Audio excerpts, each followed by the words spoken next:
뒤에 선풍기가 있는 게 굉장히 다행스럽습니다. 예.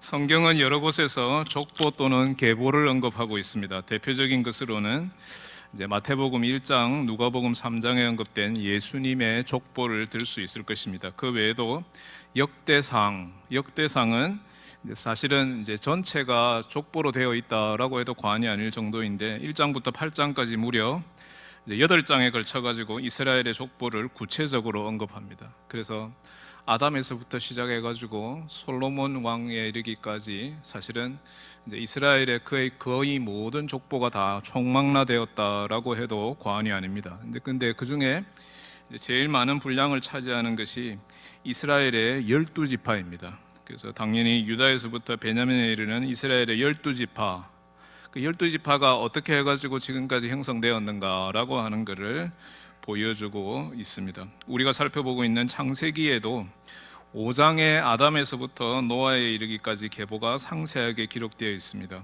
오늘 본문에 해당되는 10장의 이 계보는 사실은 5장에 나타난 계보가 이제 연속되는 것이다라고 볼 수 있습니다. 왜 그런가 하니까 5장에 이제 노아에 이르기까지의 계보가 주어져 있고, 그리고 6장부터 9장까지가 노아의 홍수 사건으로서 이제 이 5장과 10장 사이에 중간에 이렇게 형성되어 있다라고 볼 수 있습니다. 10장의 이 계보는 이제 5장의 계보의 연속에 해당되며 노아의 세 아들인 셈, 함, 그리고 야벳의 후손들에 대한 기록으로 나타나 있습니다. 사도 바울은 그런데 디모데전서 1장 4절에서 신하와 끝없는 족보에 창념하지 말라라고 권고하고 있습니다. 디도서 3장 9절에서도 족보 이야기는 곧 분쟁에 이르는 지름길이며 무익하고 헛된 것이라고 말하고 있습니다. 그래서 이제 가만 생각해 보니까 저 개인적인 이야기를 해서 대단히 죄송한데 저는 경주이시입니다. 그래서 우리나라는 전주이시가 굉장히 많은 것 같은데 저는 경주이시인데 제가 이 경주이시 족보를 한 번도 들여다본 적이 없습니다. 그래서 제가 어느 파에 속하는지 저는 전혀 모르고 지금까지 살고 있습니다.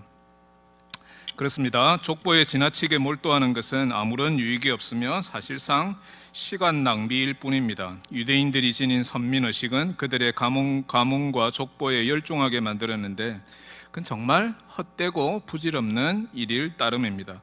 그래서 예수님께서도 마태복음 3장 9절에 속으로 아브라함이 우리 조상이라고 생각하지 말라, 내가 너희에게 이르노니 하나님이 능히 이 돌들로도 아브라함의 자손이 되게 하시리라.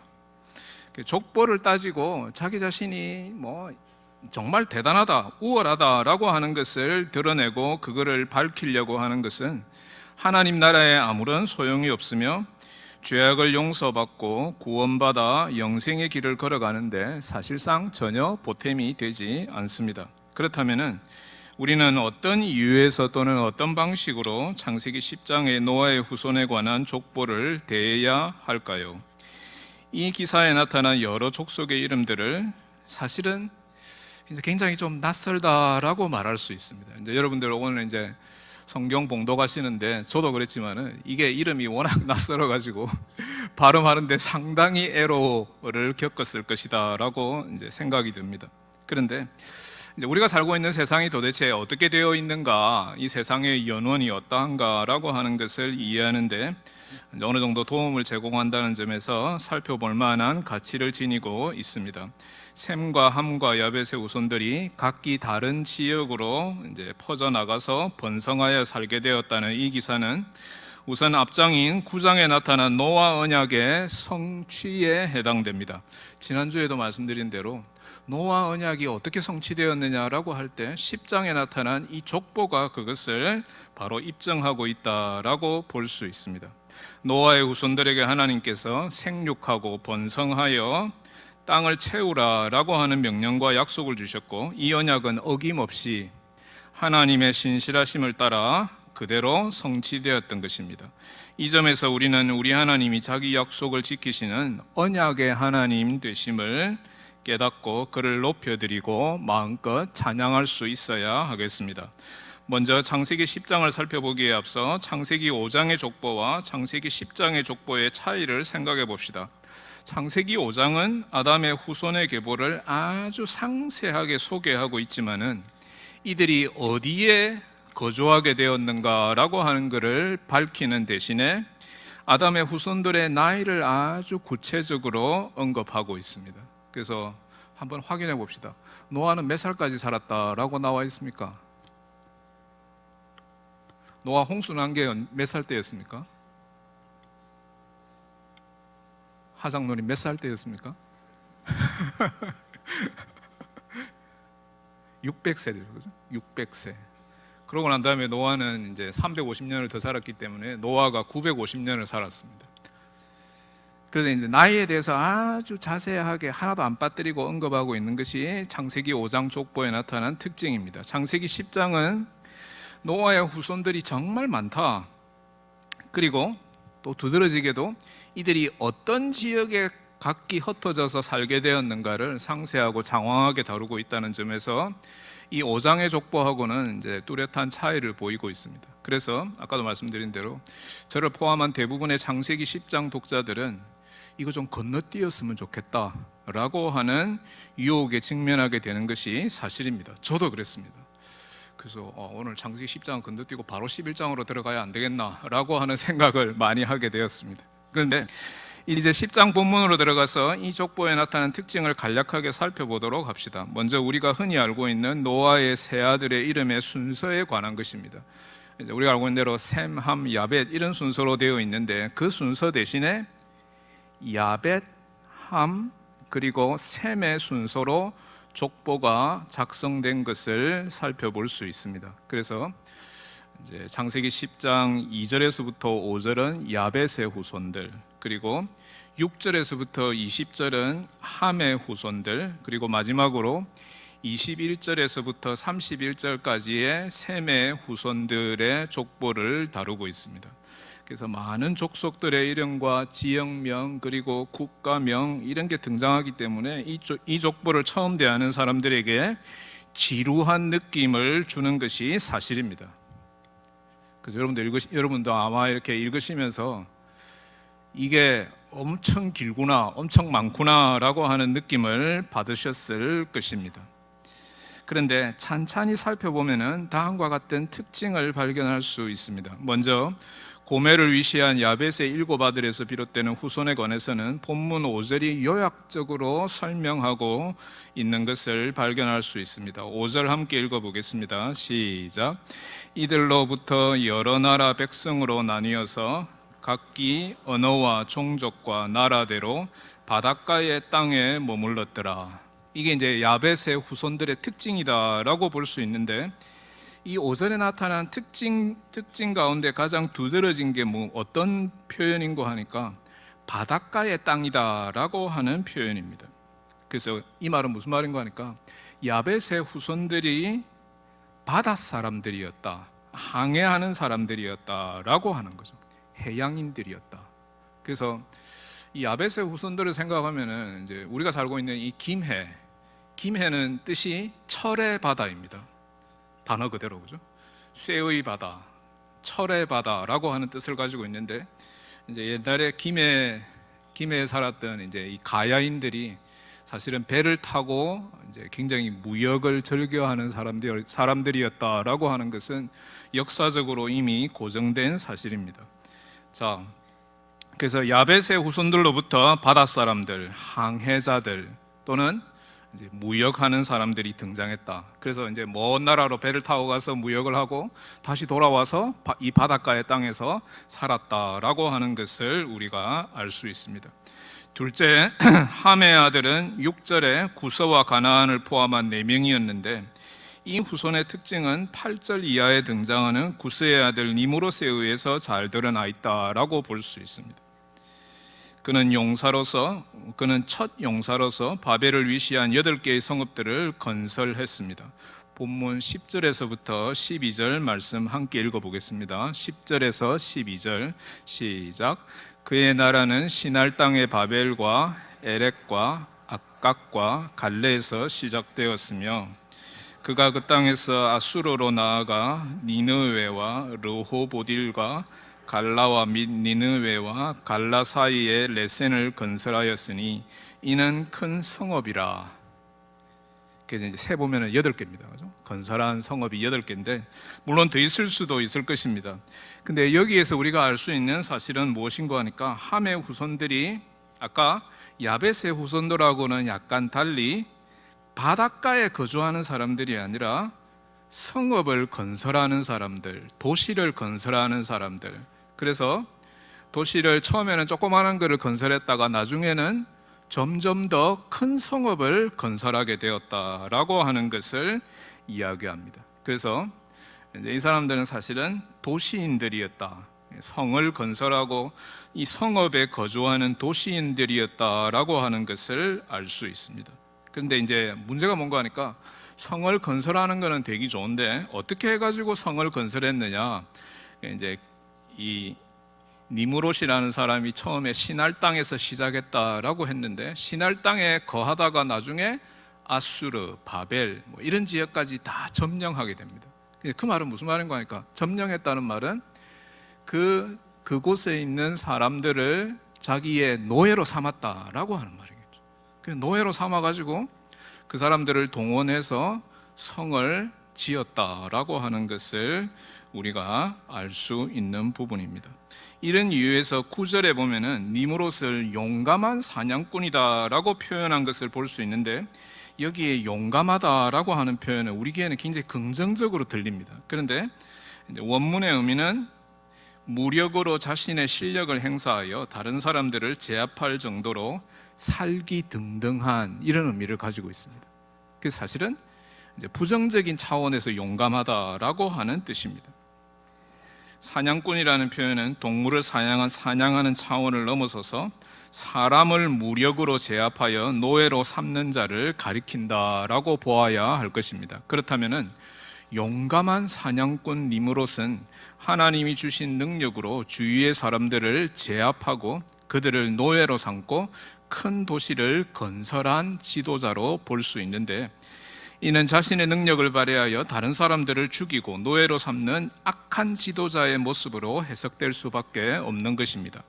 니무롯은 창세기 9장 6절에 언급된 하나님의 형상으로 지음받은 다른 사람의 피를 흘리는 행위를 금지하셨던 하나님의 명령을 어기고 자신의 욕심에 사로잡혀 자신의 힘으로 도시를 건설하는 포악하고 흉악한 용사이었습니다. 오늘날로 말한다면 그는 일종의 폭군 또는 독재자에 해당된다라고 생각해 볼 수 있습니다. 그래서 16세기 종교개혁자 루터는 그를 당대의 교황에 비유했었습니다. 마지막으로 셈의 후손들의 특징은 30절이 증거하는 대로 산에 산다는 사실에서 발견됩니다. 30절 우리가 이제 이까지는 읽지 않았는데 제가 사실은 전부 다 읽었으면 좋겠는데 너무 길기 때문에 다 읽지는 못했습니다. 30절 한번 함께 읽어보겠습니다. 시작. 그들이 거주하는 곳은 메사에서부터 스발로 가는 길의 동쪽 산이었더라. 이제 이 구절에서 핵심 단어는 산이 아니라 사실은 길이다라고 볼 수 있습니다. 그 말은 무슨 말인가 하니까 이 사람들은 물론 이제 산에 살았다라고 했는데 그 지역은 사실은 다 사막입니다.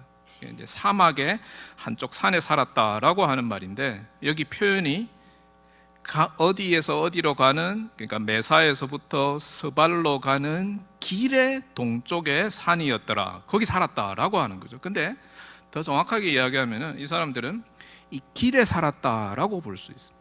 길에 살았다라고 하는 말은 무슨 말인가 하니까 여기저기로 이동하는 유목민의 삶을 살았다라고 하는 뜻입니다.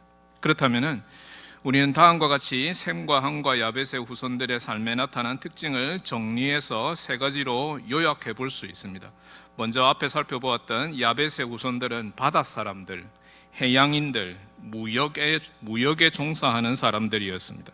함의 후손들은 성읍에 거주하는 도시민들로서 이웃 성읍을 무력으로 제압하는 삶을 살았습니다. 자신의 욕망에 억눌리어 하나님의 명령을 무시하고 썩어져가는 욕심에 사로잡힌 채 제멋대로 살아가는 자들이었다라고 볼 수 있습니다.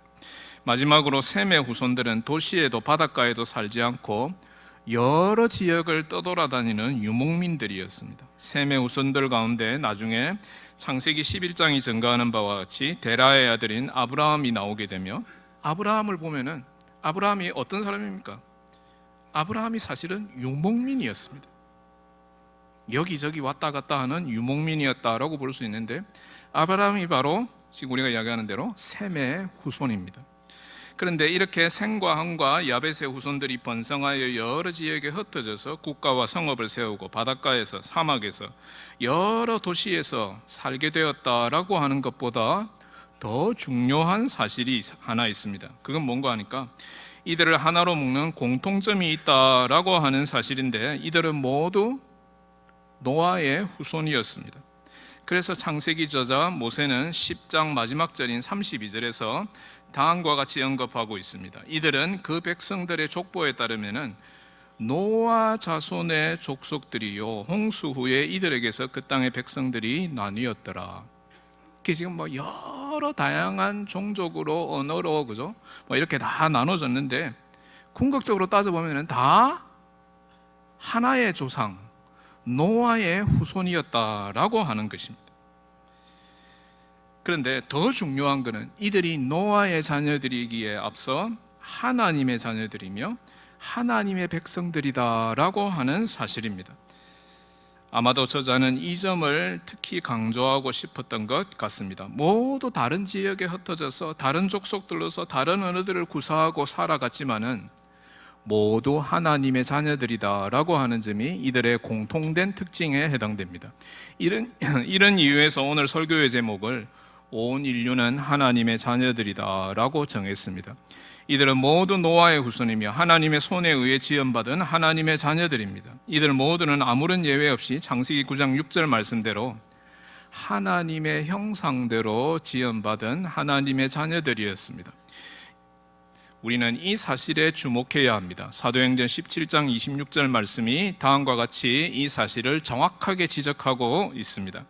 온 인류의 모든 족속을 한 혈통으로 만드사 온 땅에 살게 하시고 그들의 연대를 정하시며 거주의 경계를 한정하셨으니, 오늘은 온 인류가 하나의 혈통 아래 하나님의 자녀들이다라고 하는 제목으로 우리 주님께서 주시고자 하는 은혜를 이제 다음에 세 가지 사실로 이제 나누어서 함께 살펴보고자 합니다. 첫째, 온 인류는 한 혈통을 지닌 하나님의 형상인 주님의 자녀로서 지음받았습니다.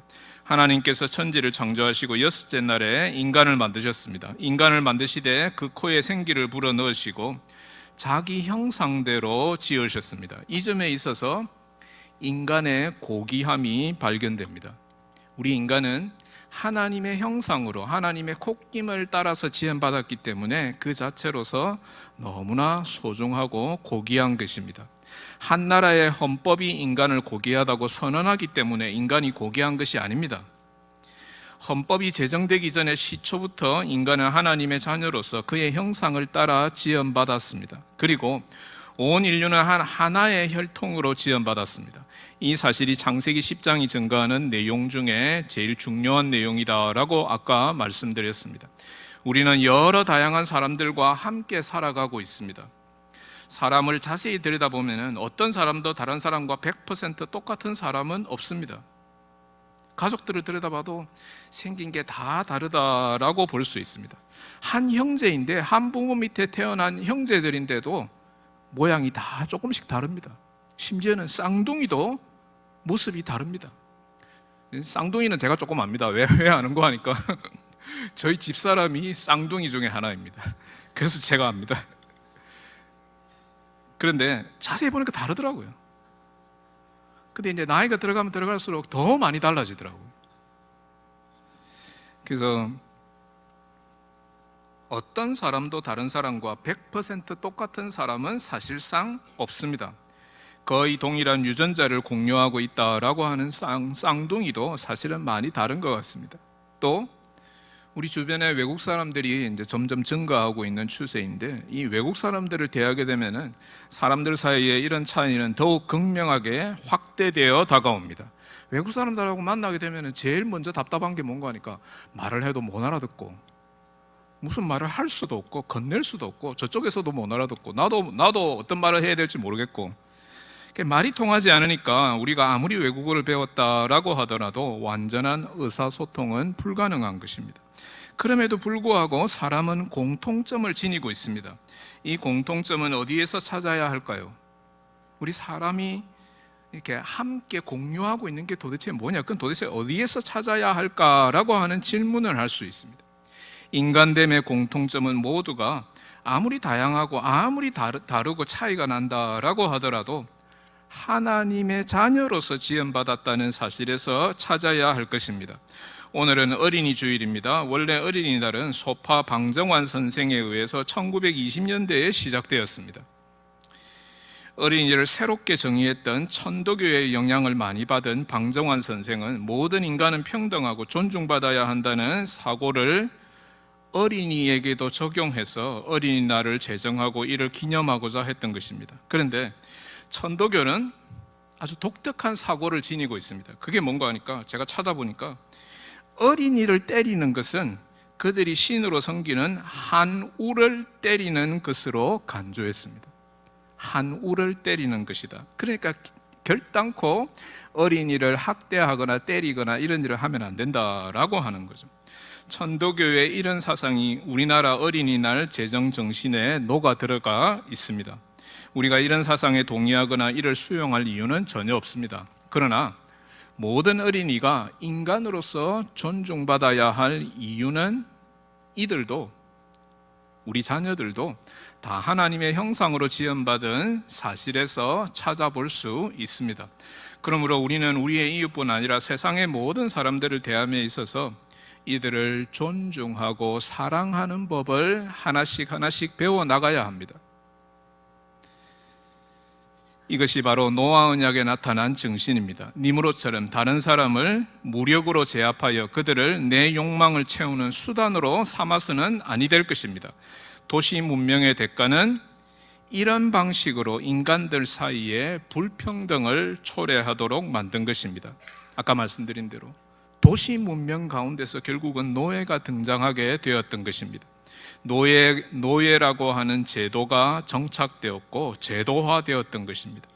요즘 우리나라에서 빈번히 회자되는 갑질 현상은 이 점에 있어서 노아에게 언약을 주신 하나님의 뜻을 어기고 하나님에게 반항하는 죄악의 한 형태에 해당된다라고 볼 수 있습니다. 모든 사람이 하나님의 형상으로 지음받은 존재들이다라고 하는 것을 다시 한번 인식하고 모든 사람을 존중하고 사랑하되 주님의 사랑으로 사랑하기를 배우고 실천하는 주의 백성들 다 되시기를 우리 주님의 이름으로 축원합니다. 둘째, 온 인류는 아담의 범죄 아래 타락했고 그 결과 죄악의 쓰디쓴 열매를 먹고 죽음을 향해서 행진하고 있습니다. 이렇게 하나님의 형상으로 지음받은 고귀한 인간은 아담의 범죄 아래 타락해버리고 말았습니다. 하와가 하나님의 명령을 어기고 선악과 나무의 열매를 따먹은 이후로 온 인류는 이 죄악의 쓰디쓴 열매를 먹고 이로 인해 아파하고 신음하고 있습니다. 오늘 본문 말씀에 나타난 니므롯의 경우를 다시 한번 생각해 봅시다. 그는 자신의 죄악된 욕망으로 큰 성읍들을 건설했습니다.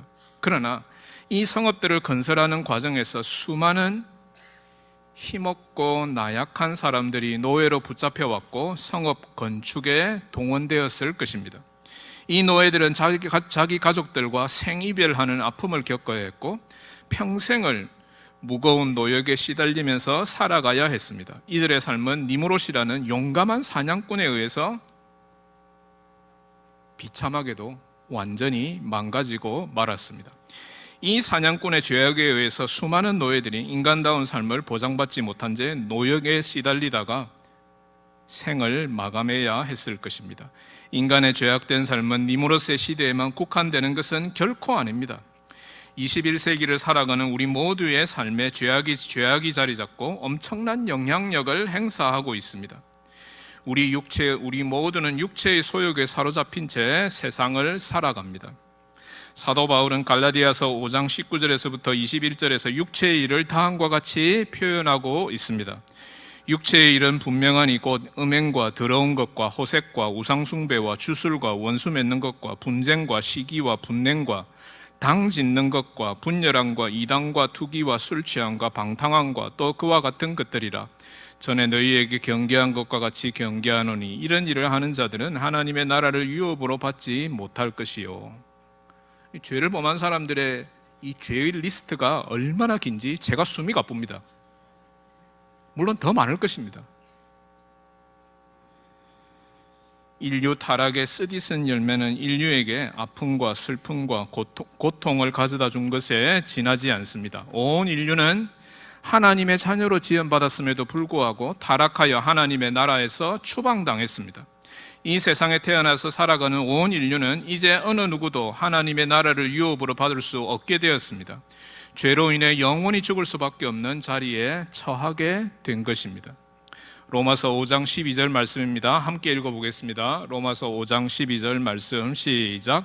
그러므로 한 사람으로 말미암아 죄가 세상에 들어오고 죄로 말미암아 사망이 들어왔으니 이와 같이 모든 사람이 죄를 지었으므로 사망이 모든 사람에게 이르렀느니라. 그래서 이 구절을 읽으면서 그 어떤 사람도 예외가 있을 수 없습니다. 목사도 예외가 아닙니다. 대통령도 예외가 아닙니다. 어린이들은 예외겠지, 그렇게 말할 수 없습니다. 로마서 6장 23절의 표현대로 죄의 열매로서 사망이 우리 모두에게 임하게 된 것입니다. 그러나 우리 모두가 죄의 세력 아래 놓이게 되었는데 이 죄에서 벗어나려고 아무리 발부둥 쳐도 벗어날 길이 전혀 없다라고 하는 것입니다. 사도 바울은 이 사실을 로마서 7장 23절에서부터 24절에 다음과 같이 고백했습니다. 내 지체 속에서 한 다른 법이 내 마음의 법과 싸워 내 지체 속에 있는 죄의 법으로 나를 사로잡아 오는 것을 보는도다. 오라 나는 곤고한 사람이로다. 이 사망의 몸에서 누가 나를 건져내랴. 노아 언약의 대상이었던 다른 피조물들도, 인간이 아닌 이 세상의 다른 피조물들도 인간의 범죄로 말미암아 탄식하게 되었습니다. 로마서 8장 22절 말씀입니다. 피조물이 이제까지 함께 탄식하며 함께 고통을 겪고 있는 것을 우리가 아느니라. 마지막 셋째입니다. 그럼에도 불구하고 온 인류는 하나님께서 베푸시는 회복과 구원의 대상입니다. 이렇게 타락하여 죄악의 열매를 먹고 신음하고 아파하면서 살아가는 온 인류를 향해서 하나님께서는 오래 참으시는 가운데 회복과 구원의 길을 열어주셨습니다. 온 인류의 아버지 되시는 하나님께서 자신의 자비와 인자하심을 베푸시기로 작정하셨던 것입니다. 왜냐하면 온 인류를 우리 주님께서 친히 만드셨기 때문입니다. 그래서 욥기 33장 30절 말씀대로 이들을 멸망에서 회복시키고 구원해 주시는 것입니다. 이 구절을 함께 읽어보겠습니다. 욥기 33장 30절 말씀입니다. 시작. 그들의 영혼을 구덩이에서 이끌어 생명의 빛을 그들에게 비추려 하심이니라. 이러한 약속 이후 때가 참에 자신의 유일하신 아들 예수 그리스도를 이 땅에 보내어 주셨고 그분을 통해서 우리 구원을 완성하시어 우리를 다시금 하나님의 자녀로 회복해 주셨습니다. 예수 그리스도 안에서 만유가 통일되는 역사를 허락해 주셨고 원수되었던 자들 사이에 벽을 다 허무시고 그분 안에서 하나 되게 하시고 참된 평화를 회복해 주셨습니다. 이렇게 예수 그리스도의 공로와 성령의 신비한 능력으로 회복과 구원의 은혜를 입은 자들은 이제 다시 하나님의 자녀로서 살게 되었습니다. 하나님을 아버지로 모시고 섬기면서 기쁘고 즐거운 노래를 부르며 살아갈 수 있게 되었습니다. 이렇게 구원받은 자가 하나님을 모시고 구원의 은혜에 감사하면서 사는 모습을 보시고 하나님께서도 기뻐하십니다. 스바냐 3장 17절 말씀, 널리 알려진 말씀인데 한번 함께 읽어보겠습니다. 스바냐 3장 17절 말씀 시작. 너의 하나님 여호와가 너희 가운데 계시니 그는 구원을 베푸실 전능자이시라.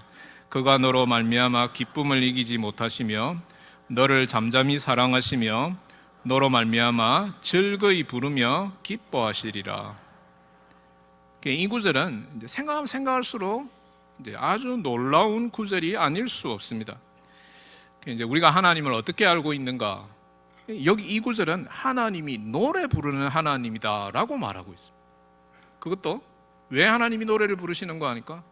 사람들을 보고 자기가 구원을 베풀어서 구원받은 자기 백성들을 보고 하나님이 기뻐서 노래를 부르고 계시다라고 하는 거죠. 우리 하나님이 어떤 하나님이시냐라고 말할 때, 이 구절이 가르치는 바가 분명히 있습니다. 하나님은 너무 즐거워서 그 즐거움을 이기지 못하시고 노래로 자기 자신을 표현하시는 하나님이다라고 하는 것을 알 수 있습니다. 바로 우리가, 구원받은 우리가 주님의 노래가 된다라고 이 구절은 말하고 있습니다. 그러므로 온 인류가 주님의 기쁨이 되고 주님의 노래가 되는 그날까지 우리는 우리가 받은 복음의 기치를 더욱 높이 들어야 할 것입니다. 모든 교우들이 복음 전파와 선교를 위해서 헌신하며 온 인류가 하나님의 자녀로 회복되고 구원받는 역사가 우리 교회를 통해서 더욱 왕성하게 일어나기를 우리 주님의 이름으로 축원합니다. 사랑하는 우리 교우 여러분, 이제 말씀을 맺고자 합니다. 오늘은 온 인류는 하나님의 자녀라고 하는 제목으로 창세기 10장 말씀을 함께 묵상했습니다.